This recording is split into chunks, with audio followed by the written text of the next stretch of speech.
Selamat pagi anak-anak. Nah, bagaimana kabar kalian? Alhamdulillah ya, kalian semua sehat. Ada yang tidak masuk hari ini? Alhamdulillah masuk semua. Nah, sebelum kita memulai pelajaran, alangkah lebih baiknya kita berdoa terlebih dahulu ya. Berdoa mulai. Selesai. Nah, sekarang siapkan alat tulis dan buku kalian di meja kalian ya. Alat dan buku yang tidak digunakan silakan masukkan ke dalam tas kalian. Nah, baik anak-anak, hari ini kita akan belajar tentang kerajinan tekstil. Nah, di sini ada yang tahu kerajinan tekstil itu apa? Iya, Denny? Ya, benar sekali. Kerajinan tekstil itu kerajinan yang berbahan dasar dari kain-kain. Nah, perhatikan ya gambar berikut. Nah, di sini ada gambar. Siapa yang bisa menjelaskan dari gambar ini? Iya, Sinta? Ya, benar sekali.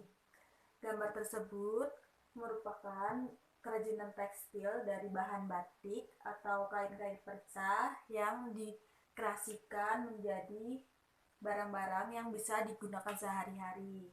Nah, sekarang Ibu akan jelaskan tentang fungsi fungsi kerajinan tekstil. Yang pertama itu ada fungsi hias.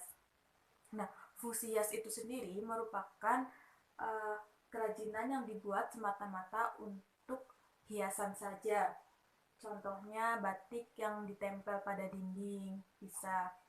Selanjutnya ada fungsi benda pakai yang tadi sudah disebutkan oleh Sinta, salah satunya tas yang bisa digunakan untuk sehari-hari. Selanjutnya ada fungsi kelengkapan ritual. Nah, kelengkapan ritual di sini kerajinan yang mengandung simbol-simbol tertentu dan berfungsi sebagai benda magis berkaitan dengan kepercayaan atau spiritual. Nah, contohnya di sini bisa uh, kain ulos yang biasanya sebagai uh, mahar pernikahan atau biasanya digunakan sebagai untuk upacara adat.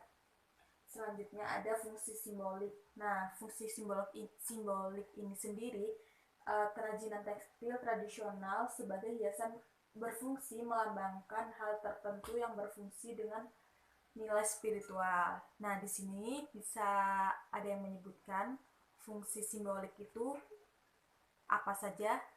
Misalnya, ya, Sinta? Ya, benar sekali. Contohnya kain batik dari Cirebon yang melambangkan motif Megamendung. Pintar. Nah, sekarang Ibu lanjutkan tentang prinsip kerajinan fungsi hias dan fungsi pakai. Yang pertama itu ada keunikan bahan kerajinan. Nah, bahan dasar di sini tuh banyak banget. Ada bahan buatan, bahan limbah organik dan limbah anorganik. Terus ada keterampilan tangan, yaitu seperti batik yang ditulis sendiri itu menjadi prinsip tersendiri. Terus ada unsur estetik yang dilihat dari aspek bentuk, warna, ragam hias, dan komposisi, serta unsur hiasan yaitu unsur dekorasi yang dibuat berbagai cara, diantaranya dilukis atau diukir maupun dicetak. Dari sini ada yang mau ditanyakan? Ya, ada yang mau ditanyakan? Tidak. Nah, sekarang kita lanjutkan ya.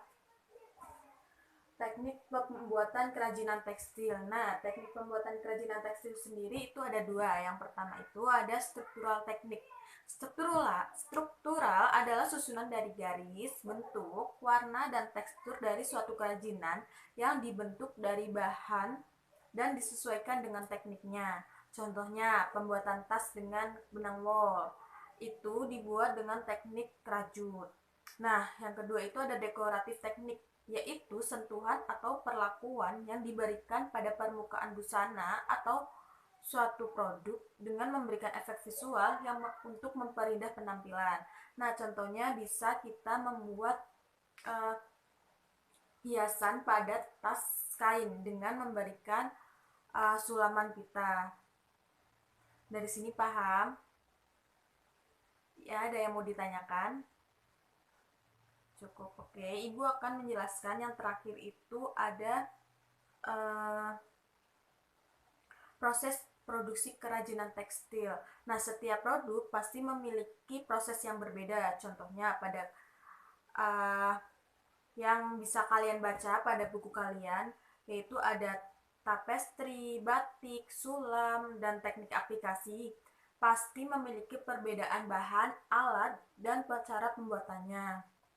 Nah, dan yang terakhir itu ada pengemasan kerajinan tekstil. Nah, untuk kemasan sendiri tetap mengikuti prinsip pada semua bergantung pada cocok tidaknya sebuah produk itu dalam kemasan. Nah, untuk materi hari ini sudah selesai. Apakah ada pertanyaan? Nah, kalau tidak ada pertanyaan, Ibu tutup ya. Terima kasih untuk hari ini. Wabillahi taufiq wal hidayah. Wassalamualaikum warahmatullahi wabarakatuh.